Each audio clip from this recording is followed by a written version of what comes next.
Waalaikumsalam warahmatullahi wabarakatuh.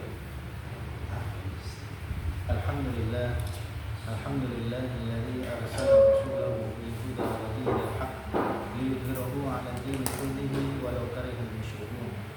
Asyhadu an la ilaha illallah wa asyhadu anna Muhammadan 'abduhu wa rasuluh.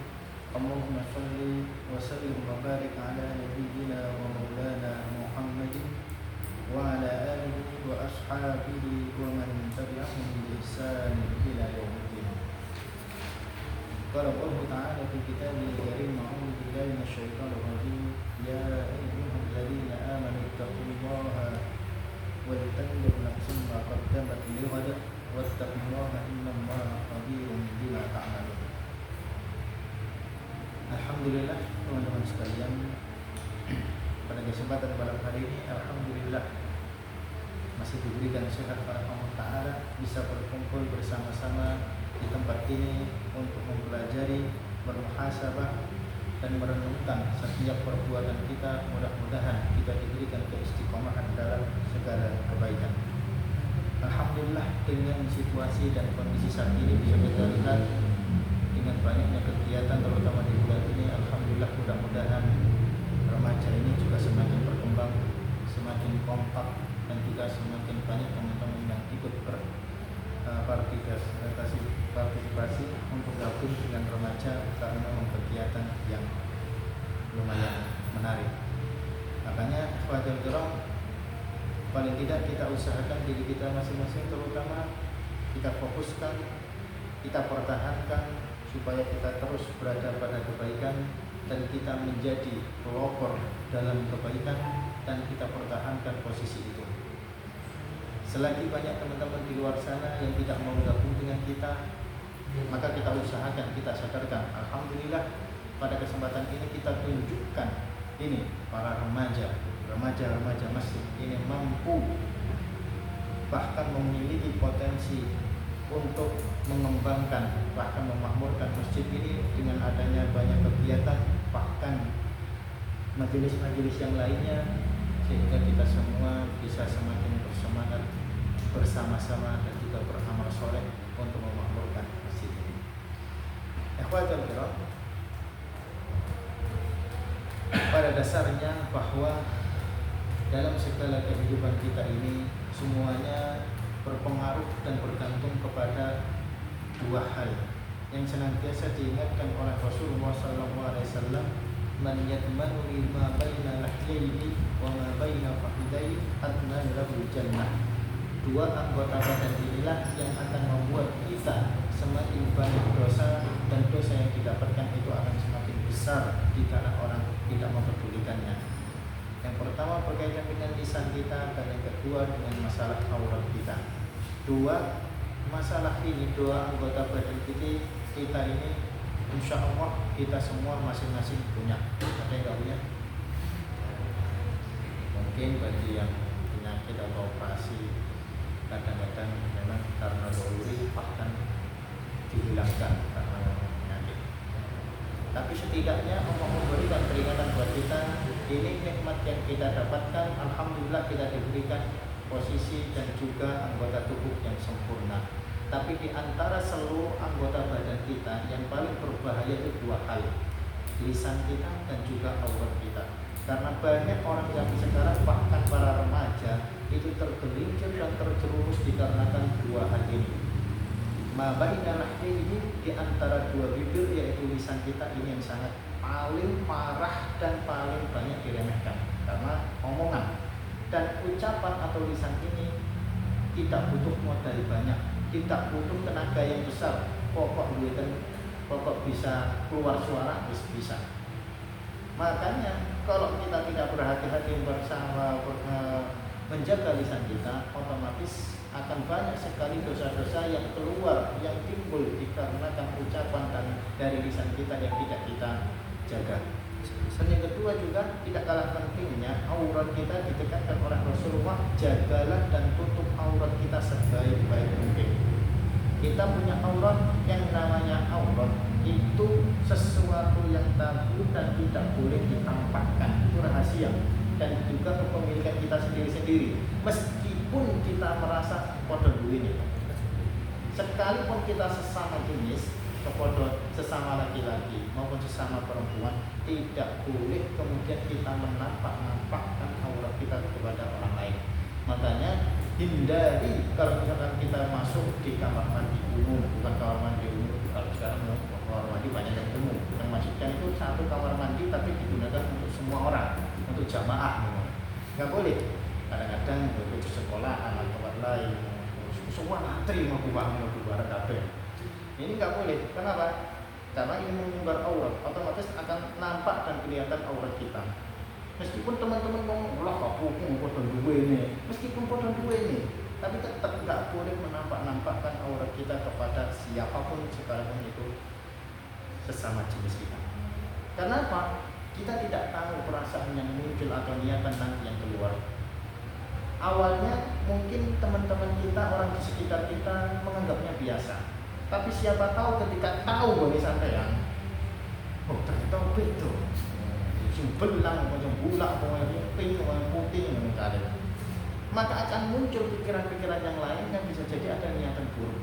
Maka ini supaya tidak muncul pemikiran yang seperti ini, lebih baik jangan ditampakkan. Nggak boleh. Karena apa? Sangat disayangkan di sebagian daerah itu menganggap perkara yang seperti itu perkara yang biasa. Bahkan pernah didapati ada Pak di wilayah pesantren ada yang kadang-kadang tidak begitu kurang menjaga. Akhirnya kadang-kadang permasalahan masalah aurat itu kurang diperhatikan. Akhirnya mengumbar aurat sana sini, berku pakai sarung tapi tak kasoan, meskipun nggak kelihatan, tapi khawatirnya nanti kalau tersingkap ini malah justru berbahaya, yang muncul yang dia gondol pitik. Makanya harus kita hati-hati. Makanya kita ingatkan, tutup aurat kita, jaga dengan baik. Sekalipun kita itu sudah memakai pakaian yang panjang atau bahkan kalau tidak kita juga memakai pakaian dalam, untuk apa? Menjaga supaya khawatir nanti jangan-jangan kalau tersingkap bagaimana. Makanya ditekankan terutama penjagaan aurat ini jangan sampai kita umbar, apalagi kita lampiaskan, bahkan tidak kita kontrol sama sekali. Akhirnya banyak sekali perbuatan zina marak di mana-mana itu dikarenakan orang tidak menjaga auratnya. Terutama dari kalangan anak muda, itu masa-masa yang paling sulit untuk menjaga aurat. Makanya saya tekankan, usahakan mumpung sampai masih muda jangan kotori. Meskipun pada dasarnya nanti kalau sudah terjadi, kebanyakan yang menyesal itu perempuan. Nggak mungkin kan masuk laki-laki, waduh aku sudah berjaga, aku wis enggak Joko meneh. Enggak, karena kebanyakan yang paling menyesal itu memang perempuan. Tapi pada dasarnya kita jaga aurat kita, jangan sampai kita melampiaskan itu semua dengan kemaksiatan, apalagi melakukan perbuatan zina. Karena keburukannya tidak cuma di akhirat, bahkan di dunia kita mendapatkan kehinaan dari Allah Ta'ala. Kalau kita diketahui, misalnya sampai konangan, itu pun sing elak, yang buruk kita jangan sampai keluarga, bapak ibu sampean kok ini. Meskipun nanti ujung-ujungnya meski dengan pernikahan, tapi ketika ada info, tahu enggak, yang tersebar itu kurang baik, tahu enggak, keluarga itu kelihatannya ngomong senang pernikahan menikahi, tapi ketika dibicarakan, tahu enggak, anaknya bapak ini, ibu ini menikah itu sedikit meskipun nikah, tapi ujung-ujung tetap yang tersebar omongan orang itu gampang tersebar, apalagi lambe-lambe sekarang, lambe curah, gampang ceplos-ceplosan membicarakan orang itu sangat mudah. Maka yang awalnya kegembiraan itu bisa menjadi berita yang buruk, bahkan menjadi aib. Bisa jadi nanti kalau ketemu sama temannya, apa dia guyon-guyonan, meskipun cerita guyon, tapi perasaannya itu nggak enak. Apalagi sudah DP disek. Biasanya hubungan yang seperti ini itu biasanya rumah tangganya itu tidak akan berjalan lama. Kenapa? Karena memang pada awalnya memang yang didahulukan itu hawa nafsunya, maka ujung-ujungnya sering kemudian sekarang zaman sekarang terjadi perceraian, perpisahan atau bahkan perselingkuhan, itu diantaranya karena tidak merasakan kepuasan. Makanya orang-orang zaman sekarang ketika tidak bisa mengalihkan nafsunya dengan benar, maka otomatis dia akan semakin ketagihan dalam kesalahan itu.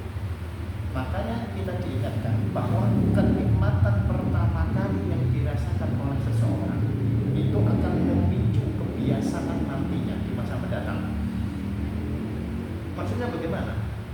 Kalau orang mendapatkan kenikmatan pertama dengan cara yang salah, maka biasanya untuk ketika dia mendapatkan kenikmatan yang berikutnya, dia tidak akan merasa puas.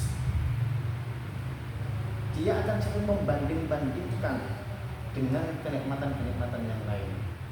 Meskipun dia pada awalnya akhirnya sampai menikah, tapi kalau sebelum menikah dia sudah pernah melakukan perbuatan zina, apalagi pesan-pesan online misalnya, datang ke kamar, ke sewa kamar atau sewa tempatnya sampai seperti itu, tetap maka pada ujung-ujungnya ketika menikah hubungan yang seperti itu tidak akan bertahan lama. Karena apa? Ketika dia tidak merasakan kepuasan, maka dia akan kembali kepada kebiasaan buruknya. Seperti itu. Sama. Bahkan kalau orang itu sudah merasakan kenikmatan yang paling nikmat dia rasakan dengan cara yang salah, maka sekalipun dia melakukan yang kedua kalinya dengan cara yang benar, maka dia akan berusaha kembali kepada kebiasaan buruknya. Bahaya. Makanya penyakit-penyakit ini sangat dikhawatirkan menyebar kemana-mana. Entah itu dengan senang antara lawan jenisnya, laki-laki dengan perempuan, pasangannya, maupun sesama jenis yang berbahaya. Laki-laki dengan laki-laki, perempuan dengan perempuan.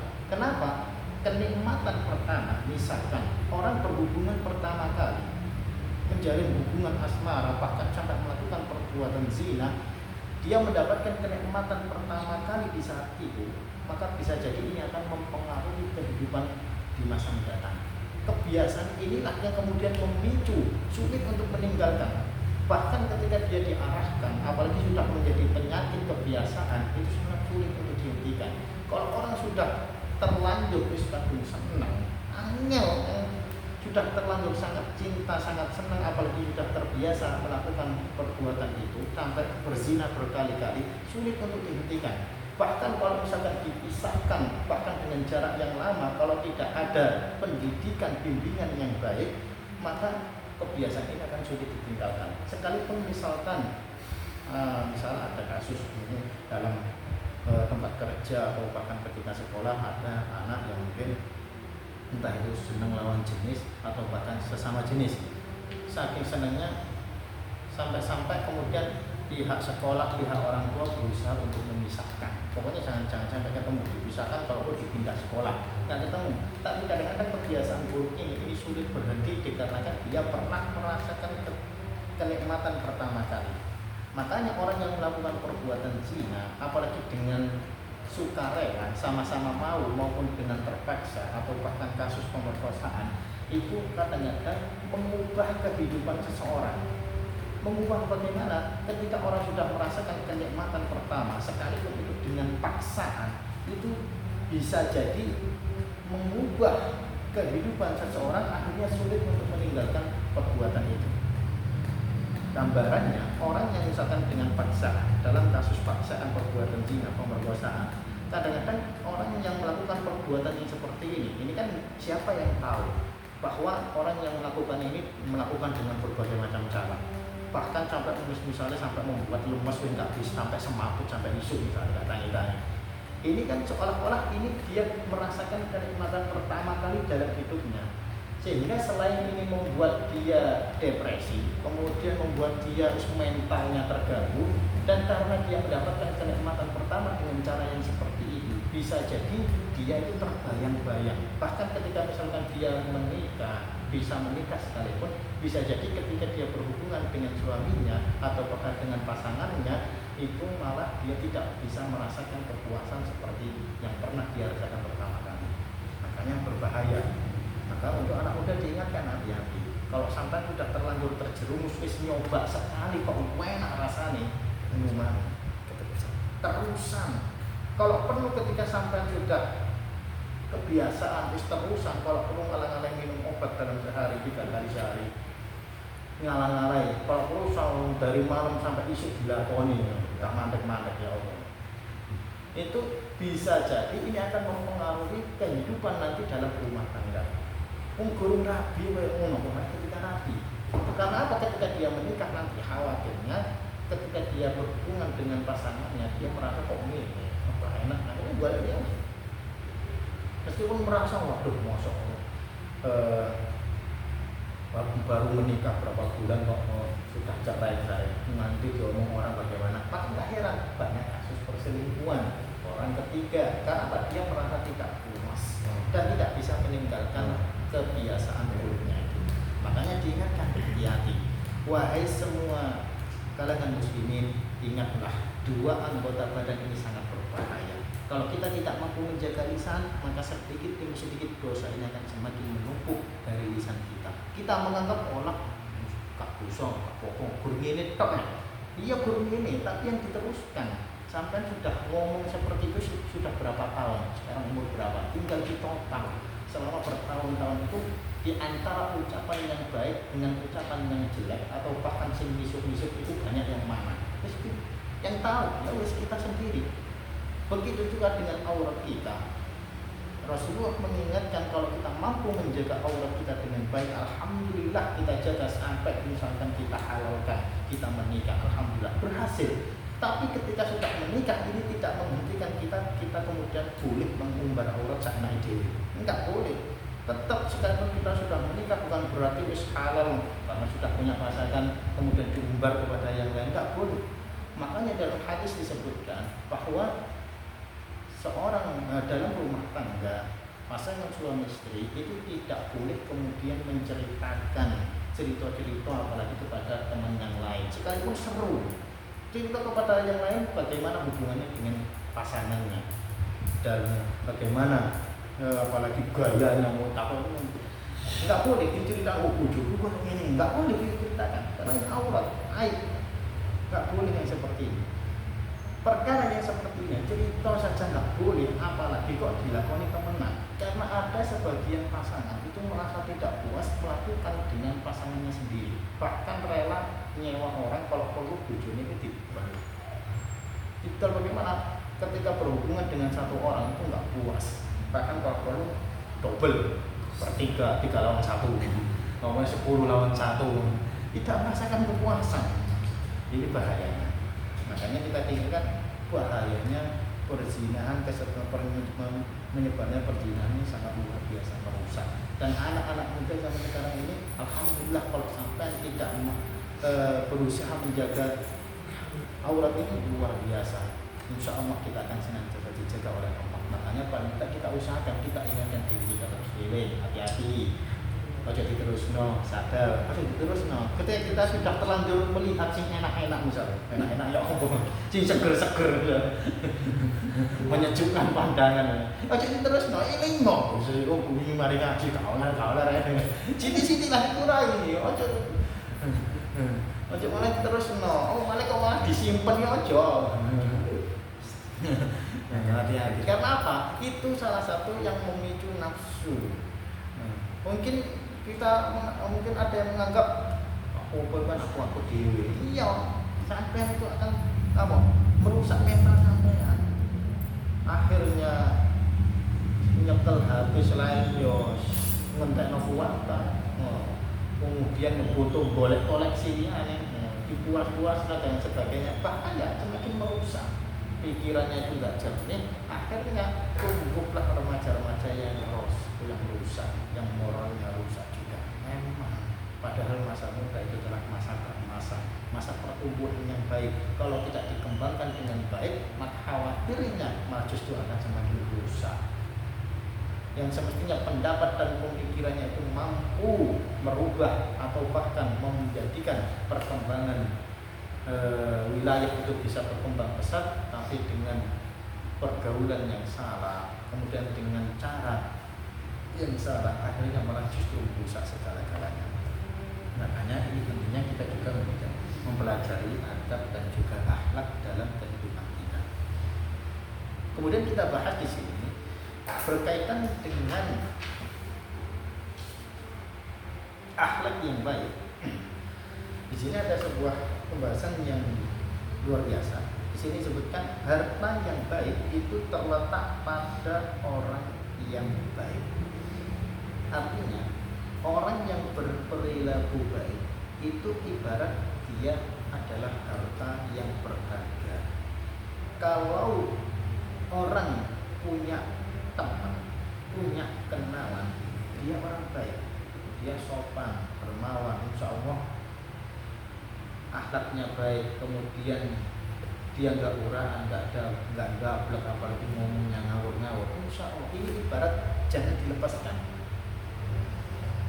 Pegang, bergaulah dengan dia, maka itu akan membuat hidup kita menjadi lebih baik.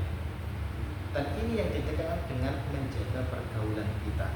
Karena ketika kita sudah mendapatkan sesuatu yang baik, harta, ibarat harta yang namanya harta. Semua orang itu kalau sudah sudah diiming-iming masalah harta, itu semuanya pengen mendapatkannya. Apalagi ini adalah harta yang sangat berharga. Kalau misalkan sampai sudah dapat harta yang berharga, jangan dilepaskan. Makanya sama, ketika sampai sudah berkumpul di tempat yang baik, jangan kemudian sampai memilih aku bosan, aku gak ketemu dengan remaja. Jadi aku menekan sholat terus, sholat berjamaah, ngukon ngaji meneng, kok kegiatan pemenang. Wes akhir bosan, berhenti. Emang ibarat dia meninggalkan kesempatan kebaikan, ibarat dia meninggalkan harta yang berharga. Setidaknya ketika sampean itu sudah ditunjukkan oleh Allah kemudian mau bergabung, itu pertanda bahwa sebenarnya Allah itu menginginkan sampean itu bisa menjadi pemuda yang baik, sosok yang baik. Artinya sampean jaga dengan baik, alhamdulillah kok bisa gabung dengan remaja. Paling tidak ini menjadi pertanda berarti aku ini diinginkan oleh Allah supaya saya jadi orang yang baik, anak yang baik, pemuda yang baik. Maka pertahankan. Kalau sudah memang bergabung, sudah bertahan dengan lingkungan orang yang baik, maka nikmati. Kemudian pertahankan, jangan sampai kemudian sampai tinggalkan. Emang karena harta yang sudah sampai dapatkan itu adalah harta yang berharga, maka ketika sampai meninggalkannya, otomatis kalian sampai melemparkan atau membuang harta yang berharga tersebut. Siapa sih yang waras di pikiran orang sekarang? Yang membuang hartanya, apalagi itu adalah harta yang berharga. Gak ada orang kok kemudian secara tiba-tiba semua hartanya dibuang yang sampah, apalagi dibuang yang tengah jalan mas. Gak ada, buang edan. Artinya apa? Yang namanya harta yang berharga dia akan berusaha untuk menjaganya. Makanya di sini pernah dikatakan kepada seorang sahabat bahwa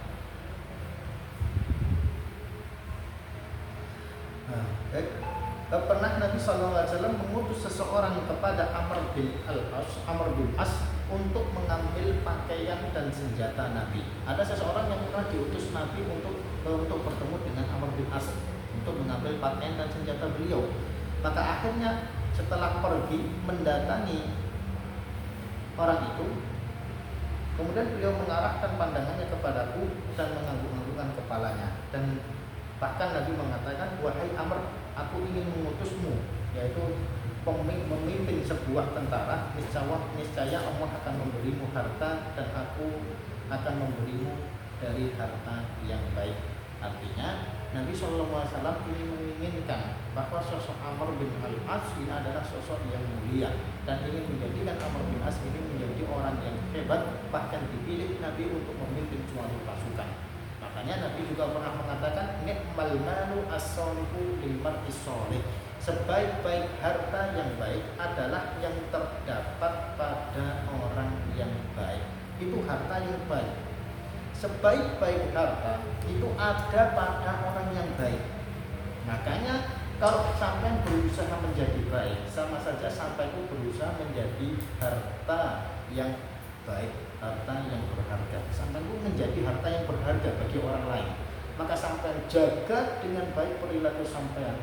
Pokoknya pikiran kamu bismillah, aku nggak peduli bagaimana teman-teman ngomong atau membicarakan aku. Pokoknya aku berusaha menjaga sikapku, aku berusaha menjadi pemuda yang baik. berusaha untuk menjadi pelopor yang menumbuhkan, yang memunculkan, bahkan menjadi contoh bagi teman-teman yang lain. Kalau misalkan teman-teman yang lain nggak ada yang bergerak, terus aku aja bergerak. Saya gerakkan pemuda, kemudian saya gerakkan, saya kembangkan. Kalau misalkan teman-teman nggak ada yang semangat, sayalah yang akan memulai. Saya akan memberi contoh, saya akan memberi motivasi. Semestinya seperti itu. Kalau sampai sudah berusaha demikian, sama saja sampai itu menjadi harta yang berharga, dan itu adalah sebaik-baik harta. Maka ketika sampai sudah menjadi harta yang paling baik, maka di saat itulah sampai akan mendapatkan kebaikan di antara orang-orang yang lain. Meskipun niatnya memang lillahi ta'ala, tapi Allah akan tetap membalas kebaikan, dibalas dengan kebaikan. Maka inilah yang dimaksudkan oleh Nabi. Makanya Nabi mengatakan nikmal malu, sebaik-baik harta yang baik itu adalah ada pada orang-orang yang soleh, orang-orang yang baik. Bahkan Nabi SAW mengatakan bahwa selain nikmat atau harta yang baik yang bisa kita dapatkan, tidak harus berupa harta. Kita punya teman yang baik itu adalah kemuliaan, itu adalah harta yang berharga. Maka jangan sampai kalian buang, kalian jauhi teman-teman yang seperti ini. Karena apa? Terkadang teman-teman yang baik, teman-teman yang berusaha mengingatkan itu biasanya malah justru dijauhi. Kadang-kadang seperti nggak disenangi, waktu kumpul kalau sisi-sisi yang arung ini dibuat di oleh kok nggak enak belas nih, kocok, malah dijauhi, disingkiri. Kadang-kadang seperti bahkan ketika di kelas pun misalnya, apalagi yang masih dari sekolah, kerja misalnya, tempat kerja misalnya, ketika bertemu dengan teman-teman di tempat kerja misalnya, maka ketika memang satu suara, pokoknya kebiasaannya ngelakoni ini wis biasa. Kemudian beda berjumpa dengan orang-orang yang memang baik, orang-orang yang memang mungkin diistilahkan menjadi orang soleh, sing apik temen, artinya wong alim misalnya. Biasanya yang alim meskipun baik itu malah justru disingkiri. Ojo jujak, wong alim mau jujak, ojo dijauhi. Kadang-kadang mau berbuat sesuatu itu malah justru, apalagi melakukan hal-hal yang haram, mendem judi, malah justru ojo ngejauhi, dijauhi. Kalau perlu awas itu dilapor malah justru dijauhi. Padahal justru inilah teman yang berharga. Dengan adanya sosok yang seperti ini, semestinya yang mampu pada sadar, semestinya itu bisa bergaul dengan baik. Alhamdulillah masih ada teman-teman yang beramar ma'ruf nahi munkar, masih mengingatkan kita, masih ada teman-teman yang sadar bahwa kemaksiatan itu tidak boleh dilakukan merajalela, apalagi kok dilakukan dengan secara terang-terangan. Karena zaman sekarang yang melakukan perbuatan maksiat, yang melakukan perbuatan rusak itu nggak nanggung-nanggung, wis nggak sembunyi-sembunyi lagi. Karena apa? Wis terang-terangan, wis pamer-pamer, bahkan wis ayo sapa sing arep milih kok wis ayo, sapa sing wani. Seolah-olah seperti itu, ditampak-tampakkan, dan kemaksiatan itu merajalela di depan umum, di publik pun diomongkan wis nggak merasa malu. Seolah-olah yang mereka lakukan itu adalah bukan hal yang salah, bukan hal yang maksiat. Bahkan akhirnya membuat yang baik itu semakin menciut. Ini yang bahayanya, khawatirnya. Padahal yang baik ini akhirnya semakin langka, semakin jarang. Padahal inilah harta yang berharga. Kalau harta yang berharga ini semakin hilang, maka akan semakin susah dicari orang-orang yang benar-benar baik. Makanya inilah yang diingatkan oleh Nabi, nikmal. Sebaik-baik harta, alhamdulillah kalau kita bisa berkumpul, punya teman-teman yang baik, maka kita syukuri, pertahankan. Jangan sampai malah justru ditinggal, terus aku gak bolongnya, gak kenal sama dia. Sini diajak ngaji kok dirinya sholat, kok kenal upaya turun mau dicek sholat. Mau ayah ini rapat lagi di rumah untuk menjaga masjid ya. Apalagi untuk acara-acara seperti ini masih ada acara. Apa panah. Oh panah. Akhirnya waduh pegel aku. Ono yang kesane. diajak kebaikan akhirnya selama ternyata nggak keluar remaja pak lah ngepasi kok acaranya eventnya akeh akhirnya otomatis situ sebentar kemudian ada rapat ngumpul bareng harus bergerak terus yang biasanya PW yang biasanya malesan yang biasanya mageran itu mau coba abota mau pegel aku ini guru mari lah itu itu menang dan memang berat paling tetap pertahankan meskipun memang kita dalam perubahan itu merasa sangat berat, paling tidak bismillah kita jalani. Kita berikan contoh, terutama bagi yang semangat, yang masih berada pada kebaikan, semangatnya masih membara. Berikan contoh motivasi kepada teman-teman yang lain.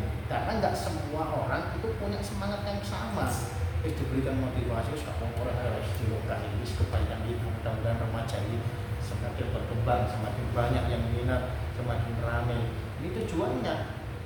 Makanya penting alhamdulillah dengan adanya kegiatan-kegiatan ini menunjukkan ini loh ternyata nggak dengan remaja itu nggak bosan seru bahkan ramai menggembirakan maka jangan disia-siakan tapi yang harus diingat dalam kegiatan remaja itu memang banyak tapi usahakan ya kalau memang mampu ikuti semuanya meskipun memang semuanya seru-seru tapi aja lagi masalah ngaji nih loh. Boleh gabung kepada yang lainnya tapi tetap ngaji itu adalah bekal ibarat itu bekal buat kita kalau kegiatan-kegiatan itu adalah praktek sampean praktek kita sehingga kalau misalkan cuma sekedar praktek gak ada bekal khawatirnya ya wes kurang sedang malah membahayakan makanya butuh pengarahan maka kita diarahkan paling tidak alhamdulillah seminggu sekali ini bisa ngaji itu pertahankan meskipun juga yang ini nggak apa-apa bismillah meskipun yang lain nggak ada yang bergerak, tetap optimis. Akulah yang bergerak, aku yang memulai dan aku yang mempertahankan. Kalau misalkan teman-teman sudah mulai kendor, teman-teman sudah mulai ngelupur, teman-teman sudah mulai merotoli, bismillah, aku tetap bertahan. Aku akan memberikan contoh. Semestinya seperti itu. Jangan sampai kemudian sampai mulai aku gitu. Masa ngaji aja. Meskipun kadang-kadang muncul pemikiran seperti itu, kalau kau yang ngaji, ini setan itu pinter di sini nih, ngaji kayak apa ya? Akhirnya apa merasa bahwa yang namanya ngaji itu bukan hal yang penting. Pokoknya yang penting ada kegiatan, pokoknya ngaji itu nggak perlu. Ya. Makanya khawatirnya seperti itu, tetap butuh sekalipun sekali, kalau syukur-syukur semakin sering, memang berat, apalagi anak muda. Tapi tetap kalau memang mengaji, memang tempat ngaji majelis ilmu itu memang banyak, apalagi untuk kalangan anak muda, macam-macam, apalagi zaman sekarang. Tinggal undang siapa boleh, tapi tetap usahakan pertahankan bisa untuk ngaji. Alhamdulillah kok kemarin ada pengajian apa? Remaja. Pengajian meskipun gabung dari berbagai remaja, alhamdulillah. Kira-kira yang ngumpul berapa? Yang hadir? Nanti 100. Berapa lokasi, berapa daerah dari? Ada. Ya, Jawa ada 10 daerah. Nggak nyampe. Tapi alhamdulillah. Artinya apa? Menarik dari segala remaja di lingkungan sekitar daerah-daerah bagaimana ini loh, bahwa ada kegiatan untuk remaja, ada remaja masjid, ada majelisnya.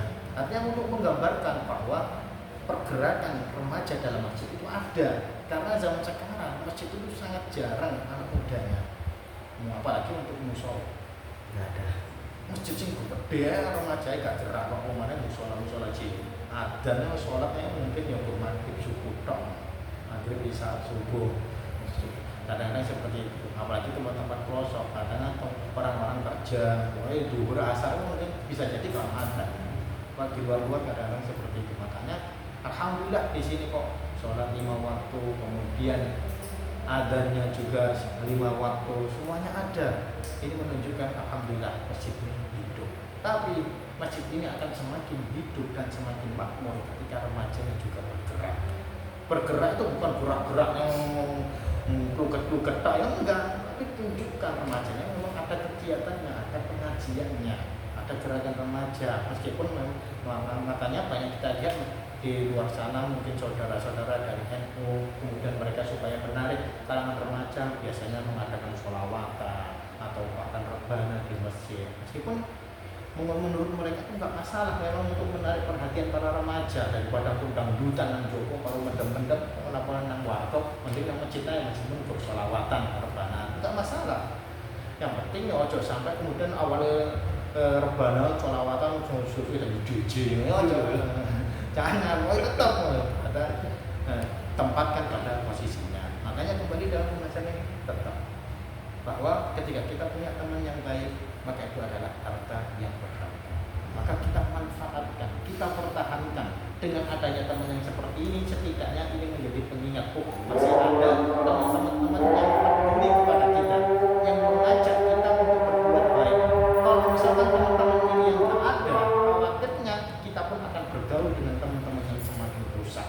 Sudah ada mendem-mendem, judi saya pakai kembali, judi online, slotnya sebagainya. Maka kan rusak, yang semakin hancur. Tidak cuma sampai yang rusak, bapak ibu sampai tambah bingung, belum sampai bingung. Wah, ustaz sekolah no sampai tak kuliah no sampai lulus dur-dur itu ngetani duit ada kok tadi ini kayak gini. Mengecewakan, maka tunjukkan apa baktinya atau baiknya kita kepada orang tua. Orang tua kita sudah mendidik kita dari kecil, maka tunjukkan balas mereka dengan kebaikan. Tunjuk mereka, nama mereka, sehingga dengan bergabungnya kita ke masjid, setidaknya ini juga mengharumkan nama mereka. Apalagi kita bisa mengelola masjid dengan baik, kemudian bergaul dengan teman-teman yang baik, mengikuti kegiatan-kegiatan remaja, kegiatan-kegiatan masjid, maka orang tua pun akan semakin senang. Dengar, lihat, alhamdulillah anakku, tak kok terus juga di seneng pulang. Budale, tapi budale nang masjid. Dan masjidnya yang budale murah, budale nak apa? Kalau tak seneng pulang ke mana njaluk sandi itu tuwe nyeret tuwe ngenteni duit tak. Tapi kelakuannya apa? Jangan rusak. Mulai-mulai besok-besok jadi sumpah orang tua. Makanya setidaknya alhamdulillah mudah-mudahan kita semua diberikan ketaatan kita senantiasa berkumpul berteman atau bahkan bergaul dengan teman-teman yang baik dan kita bisa tetap istiqomah dalam memakmurkan masjid ini. Insya Allah kita mencapai aku